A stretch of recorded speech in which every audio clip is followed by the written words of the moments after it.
Muy buenas tardes, doctor Luna. Bienvenido a la entrevista para Autismo Costa Rica. Cuéntenos un poquito más de su experiencia como neurólogo y como autoridad en el aspecto autista, TEA, y cuántos años de experiencia tiene en este campo. Bueno, le agradezco mucho ese término tan serio como autoridad en este campo. Mire, yo tengo alrededor de 35 años de ser neurólogo. La formación básica de un neurólogo pediatra no está orientada a los problemas de conducta en principio, pero finalmente todos los problemas neurológicos son un continuum entre la parte, digamos, física y la parte conductual.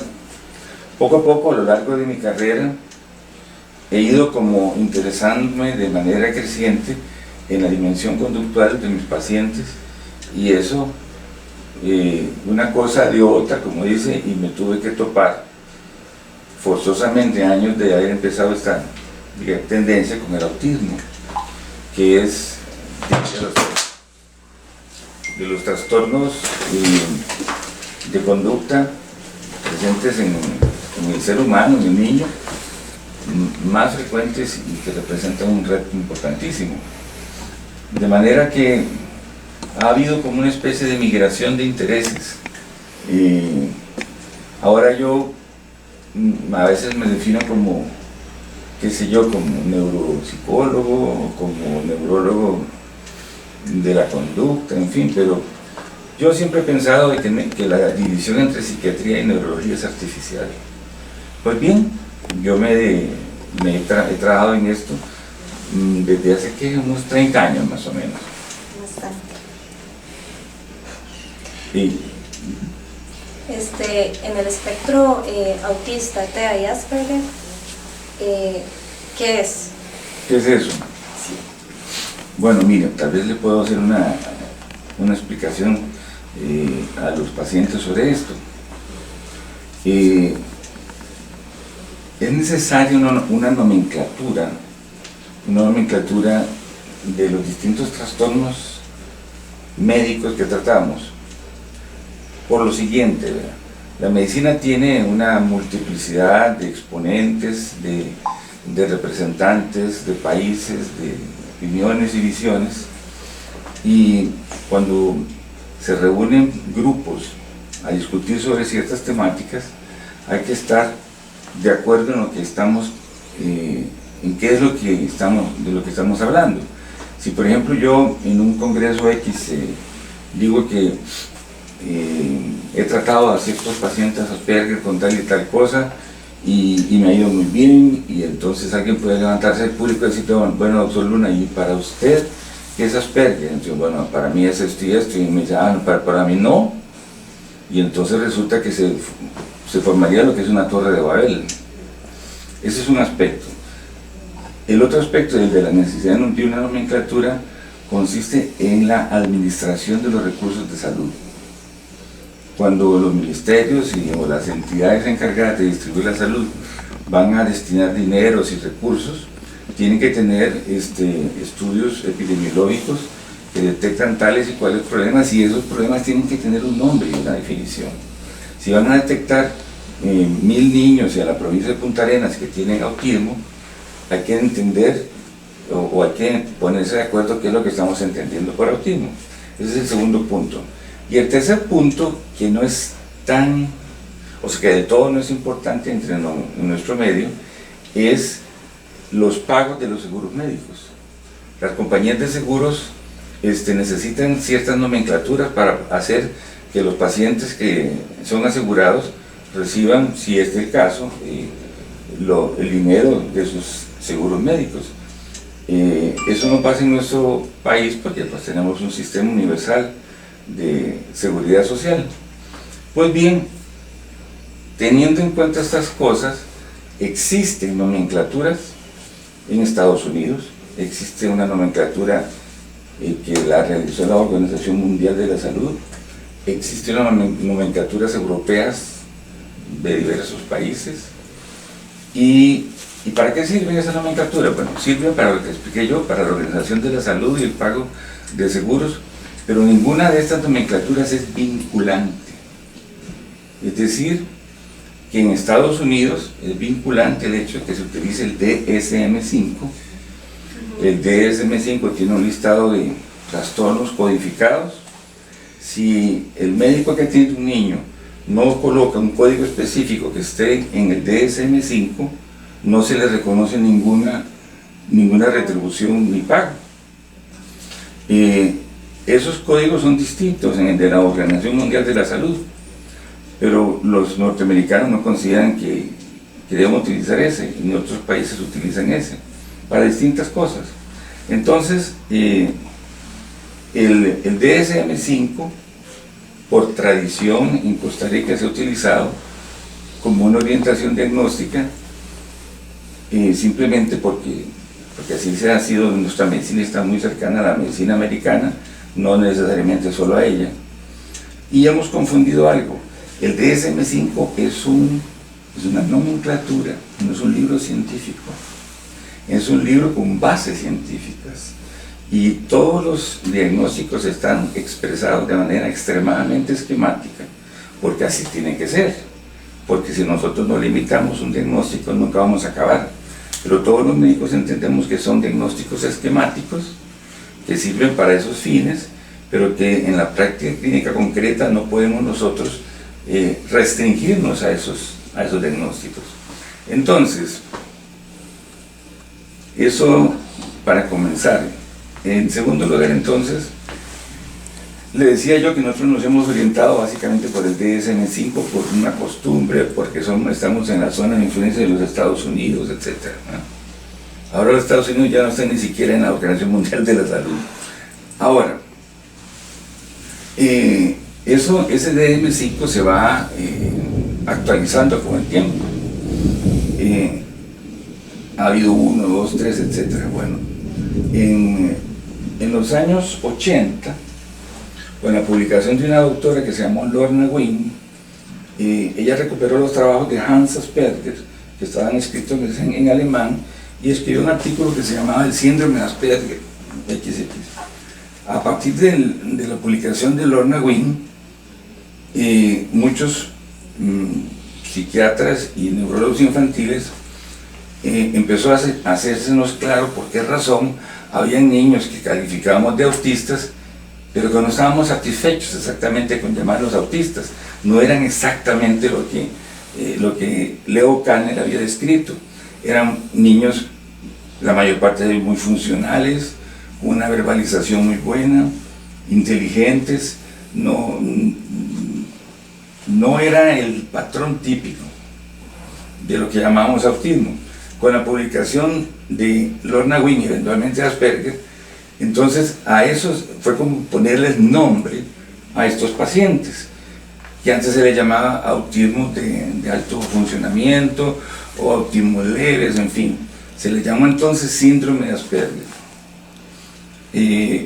A partir de los 80, la nomenclatura americana no incluía el término síndrome de Asperger, y los niños detectados con esas características eran pocos, pero empezaron a aumentar en frecuencia a medida que los médicos encontraron un diagnóstico que se acomodaba a eso que habían en algunos niños.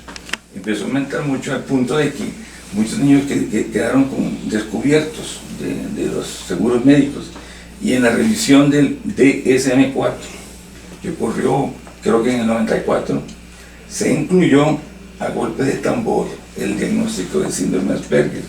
Hasta ese momento había en los diagnósticos síndrome de Rett, que se excluyó porque es una enfermedad específica, luego el autismo infantil, luego formas no especificadas de autismo infantil, y el síndrome de Heller, que es una forma de autismo tardío.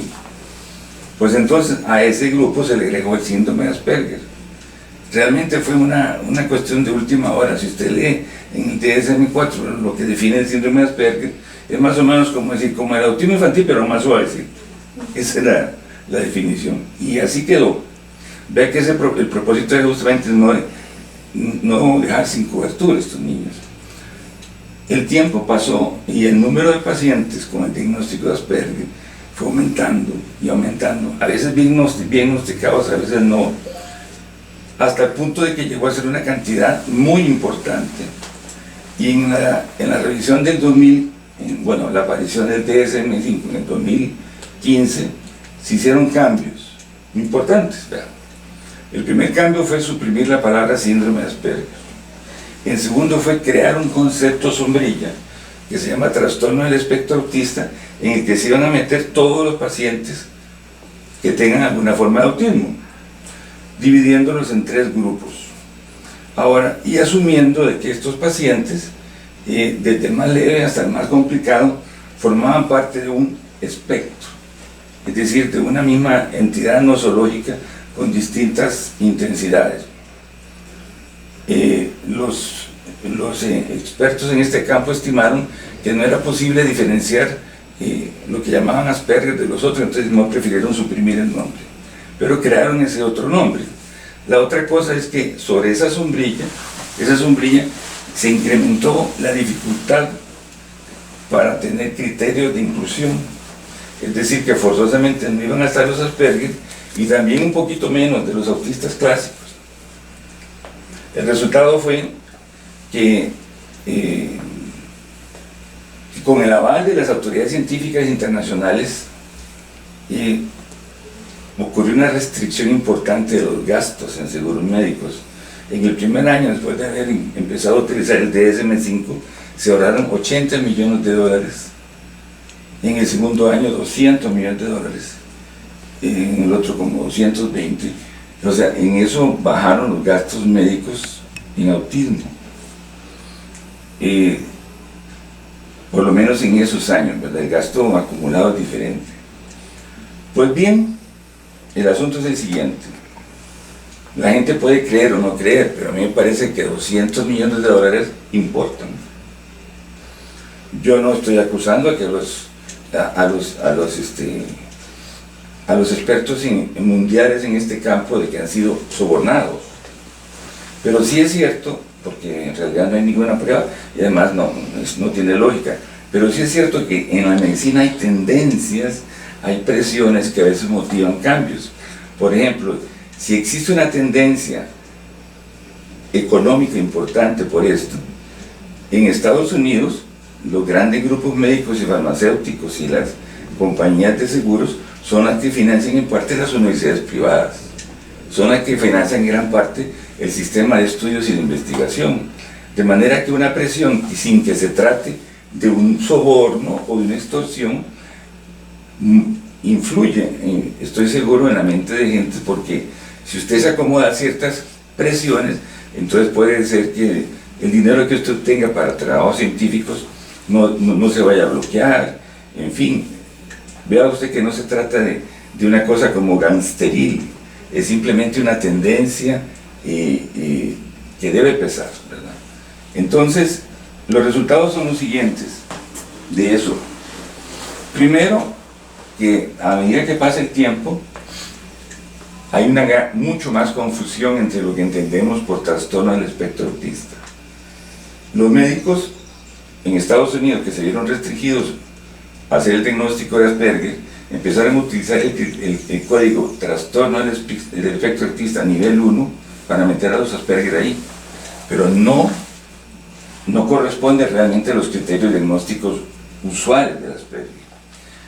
Eso, luego, ocurrió algo muy curioso, de que la gente cree que una condición clínica se puede borrar con una definición, con una nomenclatura, como diciendo ya no hay y punto. Yo recuerdo que en Honduras creo que fue uno de los tiranos, bueno, que en la historia existió, prohibió o eliminó por decreto la tuberculosis. Se dijo que ya no existía tuberculosis y quedó consignado en una ley. Pues más o menos eso es lo que pasa. Entonces vea lo que ocurre. Hay una nomenclatura americana vinculante, de que ellos tienen que usarla. Hay una nomenclatura internacional de la OMS, hay varias nomenclaturas europeas y no coinciden unas con otras. Entonces, ¿qué pasa aquí en Costa Rica? La gente es un poco ingenuamente acepta el término trastorno del espectro autista como la santa palabra, y no se da cuenta que es un término de una nomenclatura para usos financieros y epidemiológicos de Estados Unidos.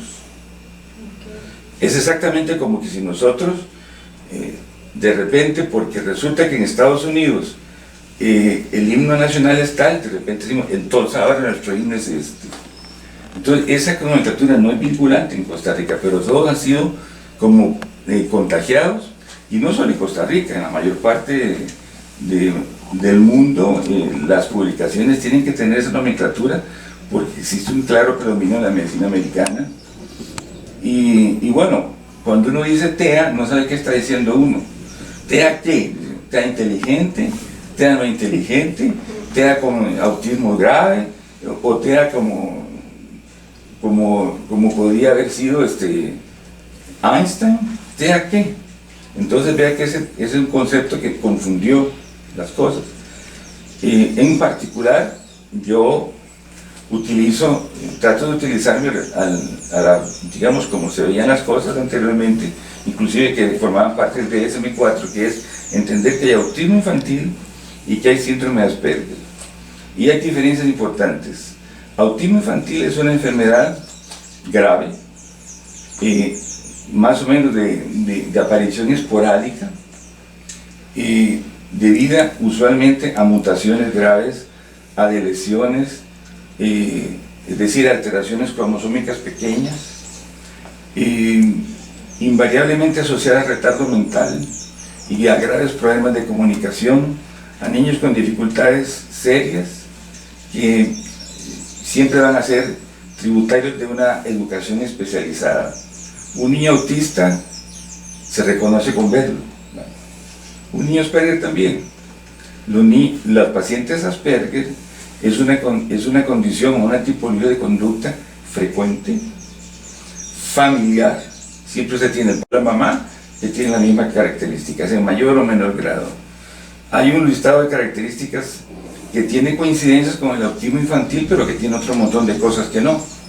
Son personas que la mayor parte de ellos tienen un nivel de funcionalidad bueno, pero también ahí sí existe un espectro de Asperger. Hay Asperger que son más o menos Asperger, hay algunas razones genéticas que se han postulado para explicar esto, pero ve usted que esta es una condición familiar, como ser negro, como ser blanco, y la otra es enfermedades genéticas raras de aparición esporádica graves. Ahora, hay un problema. Entre los Asperger más complicados y los autistas menos complicados hay una tierra de nadie. Y esa tierra de nadie es posiblemente parte de las justificaciones que se dieron para hacer esta fusión. Pero que existe una tierra de nadie no significa que no existan los extremos, porque existe una cultura Tex-Mex en el norte de México o en el sur de Estados Unidos, no significa que exista Washington o Chiapas. ¿Ven? Siempre existe ciertos... Yo tengo pacientes en familias en que hay Asperger y uno que parece muy autista, pero que también existen factores epigenéticos que pueden explicarlo. En fin, yo he creído, y así lo he aplicado, de que esta forma de ver las cosas es mucho más acorde con la observación de muchos estudios clínicos y genéticos. Y bueno, y mis expedientes así se lo consigno.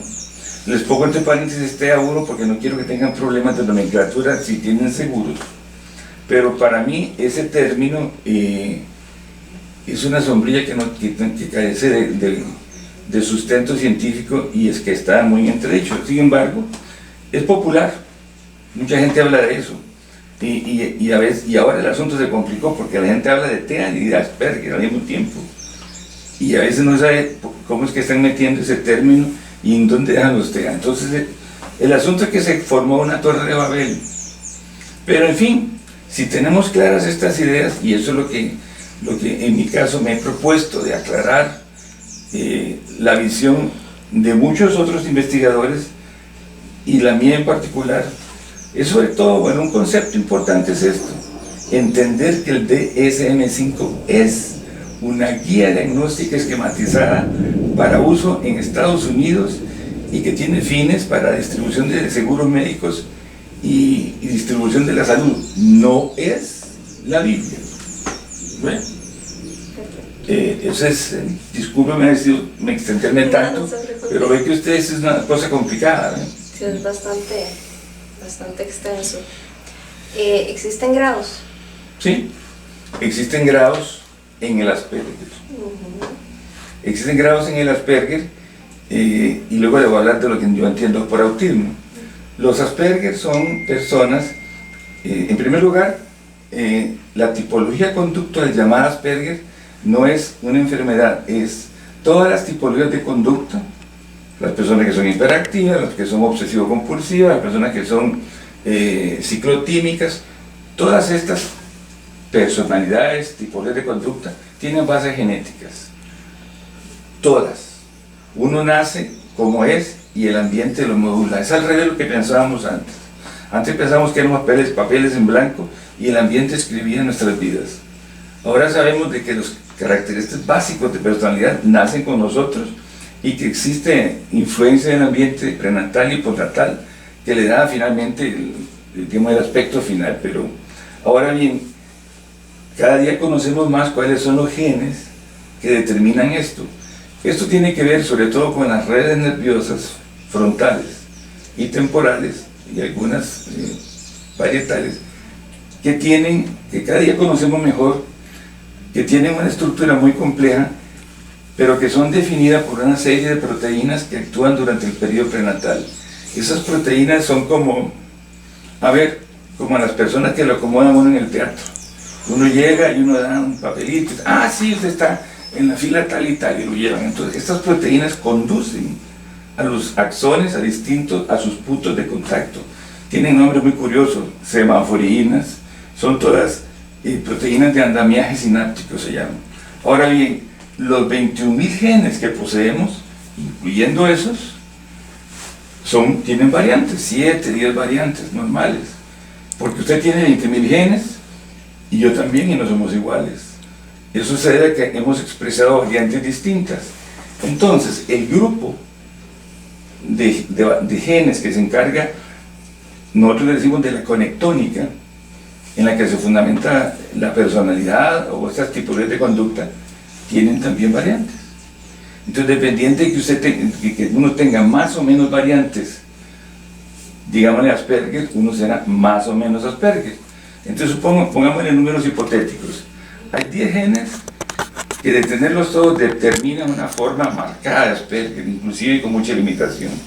Mientras menos genes tengamos de esos, 5, puede ser que la funcionalidad sea excelente y que tengamos al mismo tiempo poca restricción emocional y mucha inteligencia analítica y sistematizante. Y cuando casi no se tiene nada, pues no existen rasgos, o como sucede en la población general, todo el mundo tiene alguna característica que la gente dice que parece Asperger. Entonces el asunto del Asperger es un continuum en que hay una población, como se distribuyen las cosas según una campana de Gauss, pongamos la estatura, un pequeño grupo de personas es muy pequeñita, otro pequeño grupo de personas es muy alta, y en el centro está más o menos igual. La densidad de estos genes o variantes Asperger, la densidad en el grupo que se encarga de hacer esta conectónica, se distribuye igual. Un pequeño grupo tiene casi nada, la mayor parte de la gente algunos, y la esquinita, después de 2 desviaciones estándar, tienen densidades de genes Asperger altas que permiten reconocer un diagnóstico clínico. Mientras más se tengan de estos alelos Asperger, se desarrolla una inteligencia analítica muy intensa, una capacidad de focalización tremenda, y además una capacidad de sistematización enorme, pero al mismo tiempo se sacrifica la calidad de la interacción social. Es decir, que hay disminución de la calidad de las habilidades socioemocionales. Mientras más se tenga uno, menos la otra. Entonces existe como una barrera de funcionalidad. Sería bueno entonces que tengamos las ventajas de ese modelo cognitivo tan eficiente y no tanto problema de interacción social, pero ahí vemos todos los grupos. Entonces la respuesta, disculpe, es sí hay grados. Ahora, en los llamados autistas, que dependen de mutaciones, de microlesiones, de enfermedades graves, de alteraciones metabólicas, no hay grados. Lo que existe son enfermedades que cada una tiene su expresión definida, invariablemente son graves. Entonces, si alguien es autista por esclerosis tuberosa, todos estarán mal. Las variantes son escasas. Si alguien es autista porque tiene fenilcetonuria, siempre todos serán la misma cosa. No hay grados. Lo que hay son distintos autismos, todos graves, dependiendo de distintas causas. Alteraciones genéticas y alteraciones cromosómicas, daños cerebrales. Ahí no hay grados. ¿Ve? Yo creo que la palabra trastorno del espectro Asperger sí sería más adecuada. ¿Verdad? No tiene cura. No. Sí. Vamos a ver. Ninguno de los dos tiene cura, ni los autismos, ni el síndrome de Asperger. Los autismos, porque son trastornos genéticos graves, todavía estamos en los albores de la medicina genética, y pues eso es como una cosa para el futuro, de manera que lo que existe son tratamientos sintomáticos. Los Asperger no tienen cura porque no están enfermos. Es una tipología de conducta.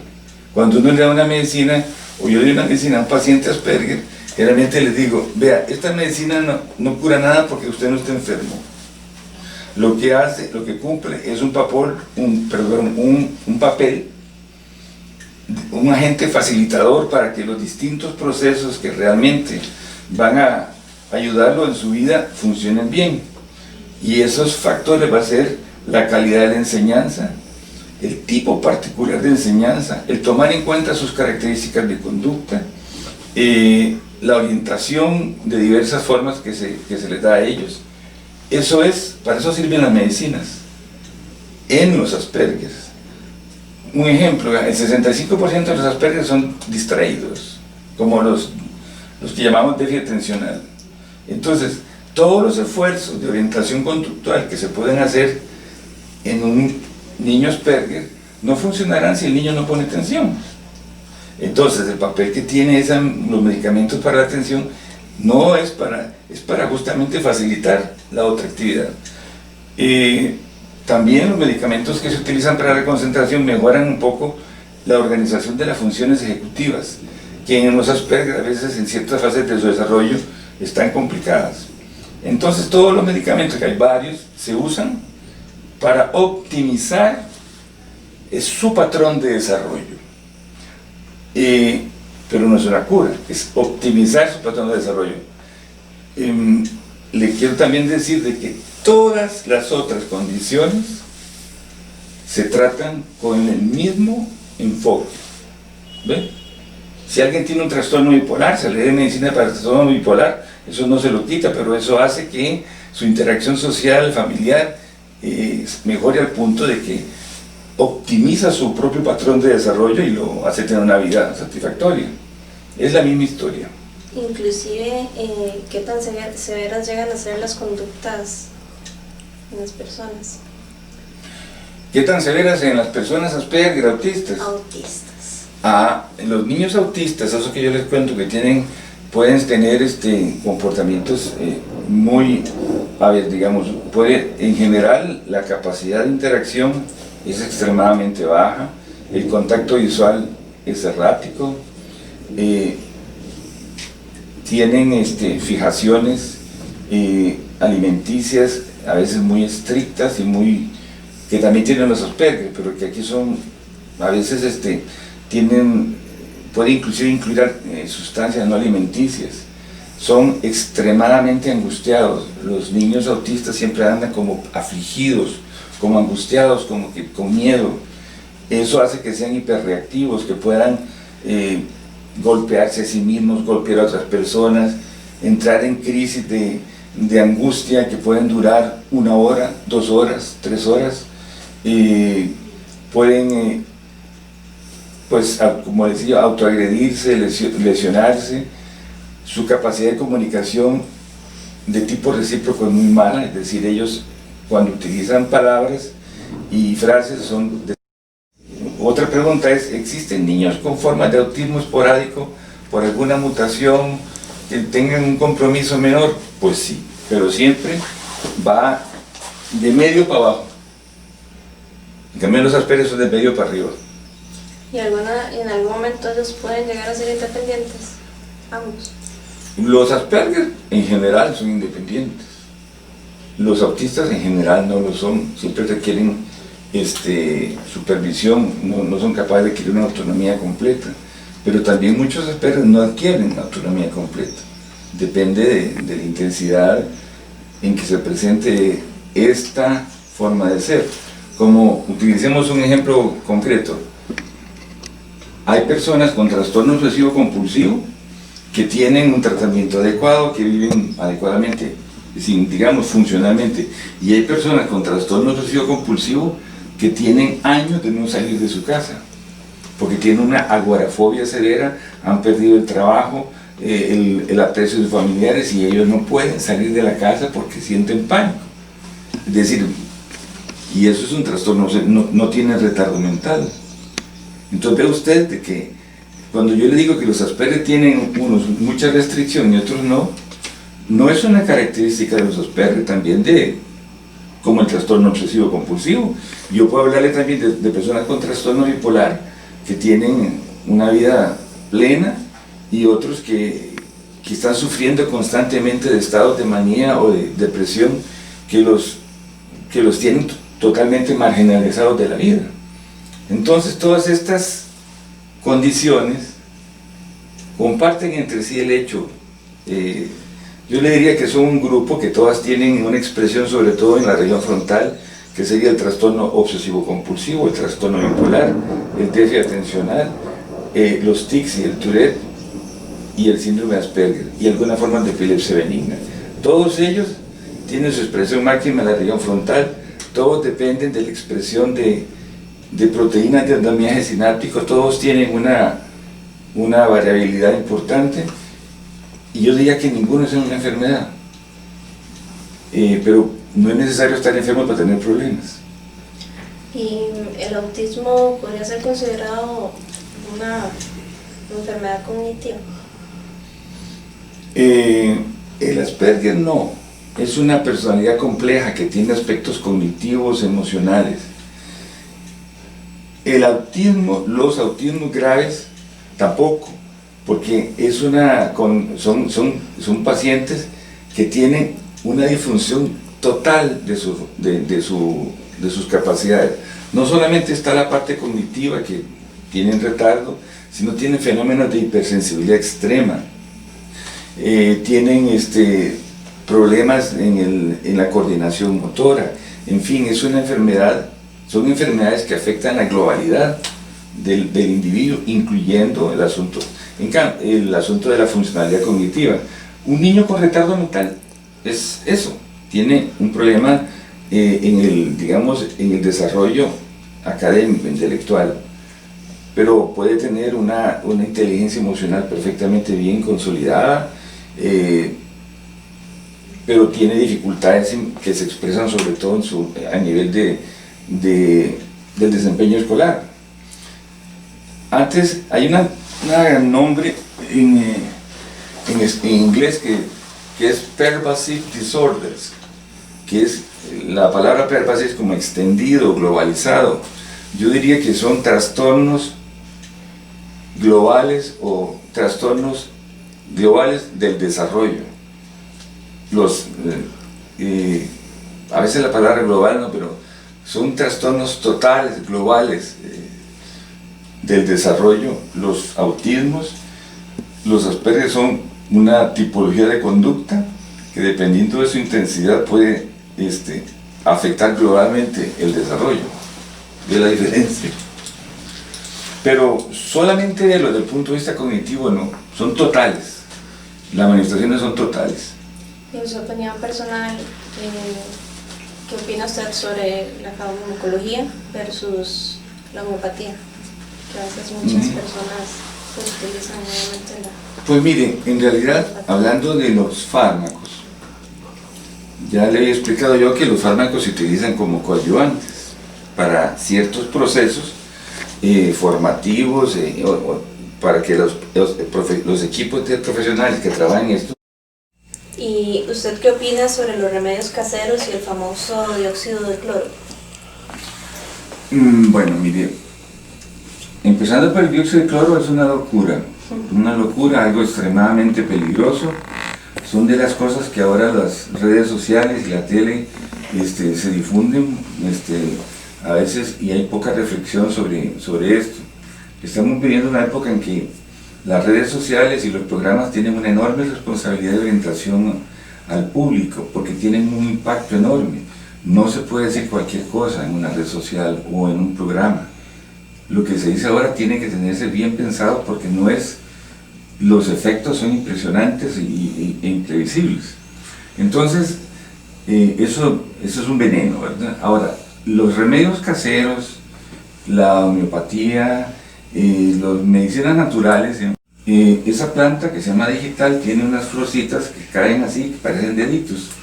Cuando uno hace un té de esa planta, las personas que hidropesían en el siglo XIX, se llamaba así, orinaban y mejoraban mucho del corazón. Pero uno que otro se moría por la planta, por esos tés. En realidad lo que hacía falta era estudiar la planta y separar todos los agentes activos, identificarlos en sus actividades, estandarizar su uso y utilizarlo con seguridad. Entonces, la mayor parte de las plantas entonces tienen muchos agentes y no están estandarizadas. En general, el caso del digital es raro. Lo que pasa con los productos naturales es que son poco potentes, porque tienen un montón de sustancias y la que nos interesa tiene un efecto bajo. Por ejemplo, estábamos hablando de la valeriana, el té de tilo.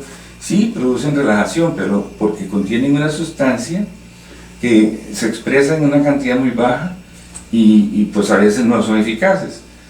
Los medicamentos muchas veces derivan de plantas o puede ser de síntesis también. Y entonces la verdad es que se puede estandarizar el uso y dosificarlo con claridad.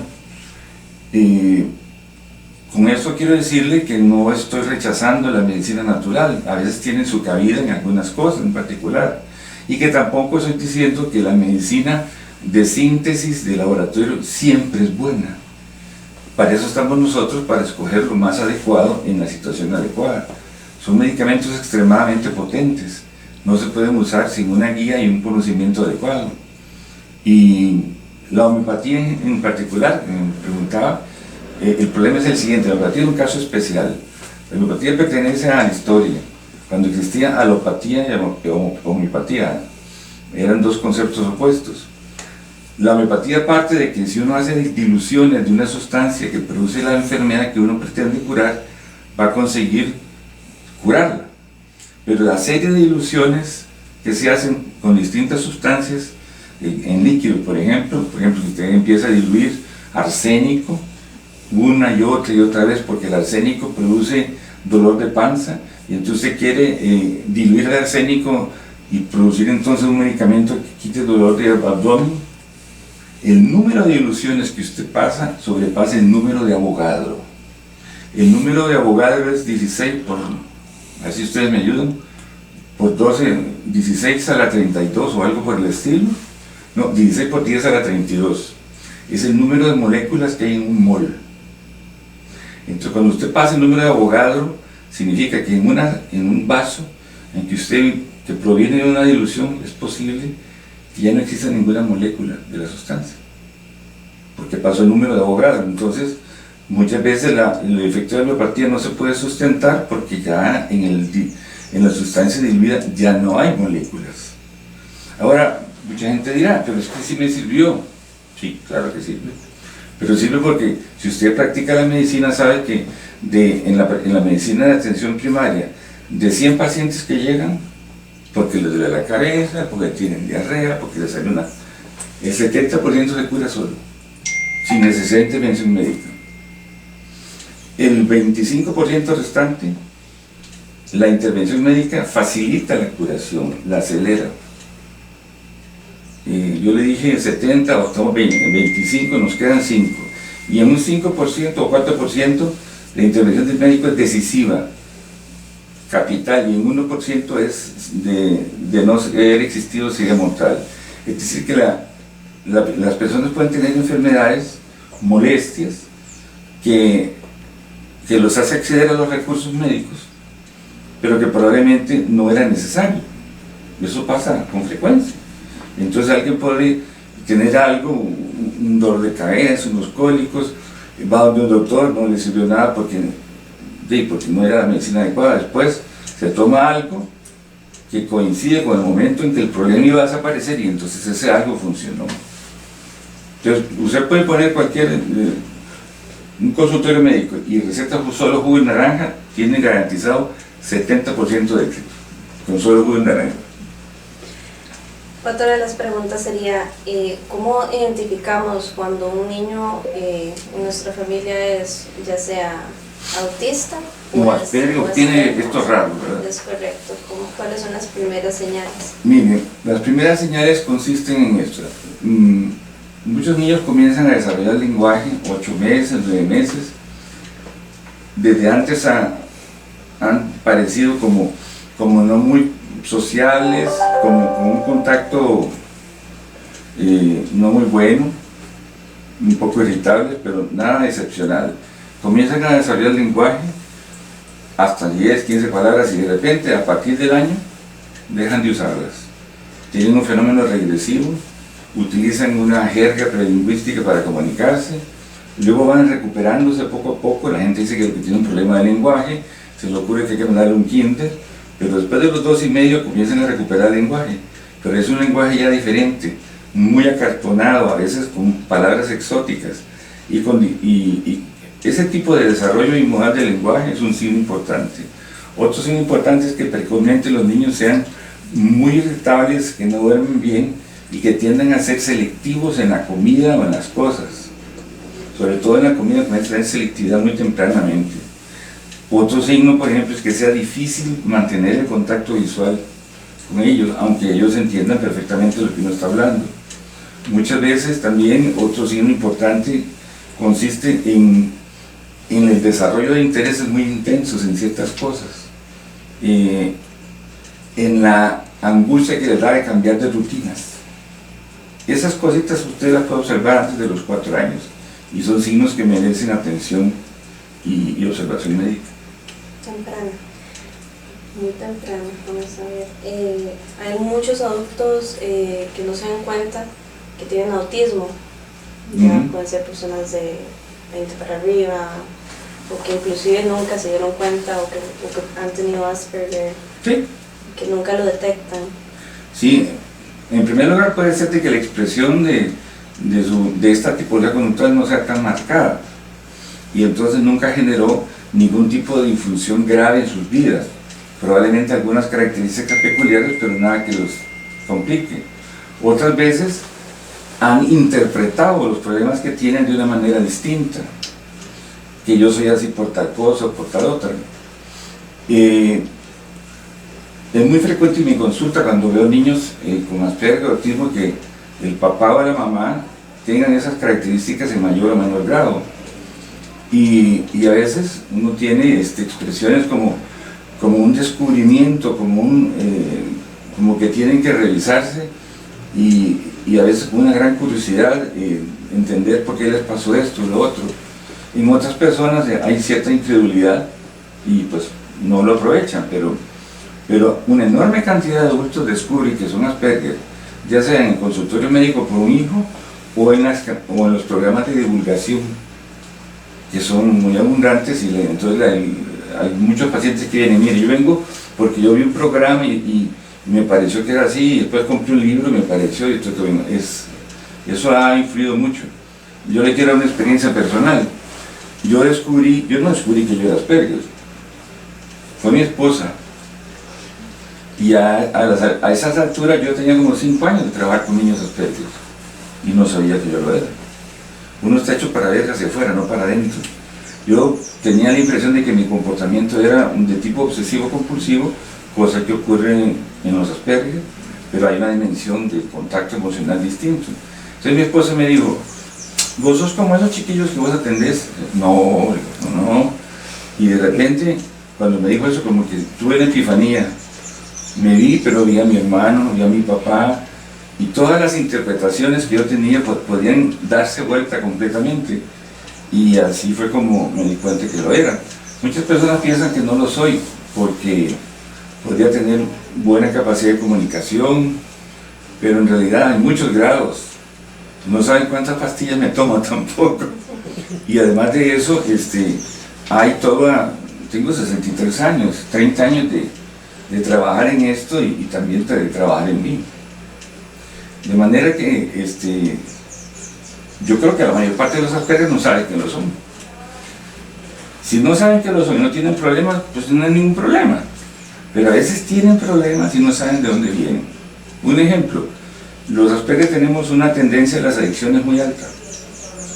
A las adicciones, a comer compulsivamente, y muchas veces no se entiende por qué se es como se es, y si se descubre el trasfondo Asperger puede trabajarse en la parte extractiva.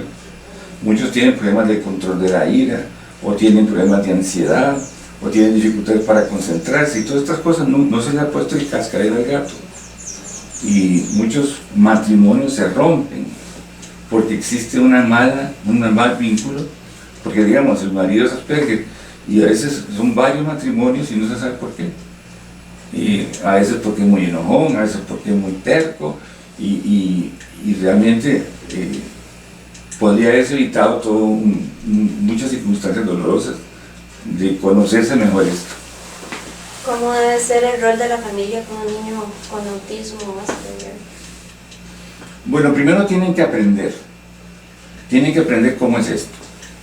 Tienen que conocer cuáles son los límites de la conducta de estos niños. No se trata de aceptar todas sus conductas, ni tampoco se trata de reprimirlas todas. Se trata de identificar aquellas conductas que corresponden a expresiones fóbicas u obsesivas. Si esas expresiones fóbicas o obsesivas no dañan a nadie, no tienen por qué estarse metiendo uno con eso. Pero tampoco las conductas fóbicas, si esas conductas conducen a dañar a una persona, tienen que eliminarse o a distorsionar la vida de alguien. Es decir, esa es la línea general de crianza.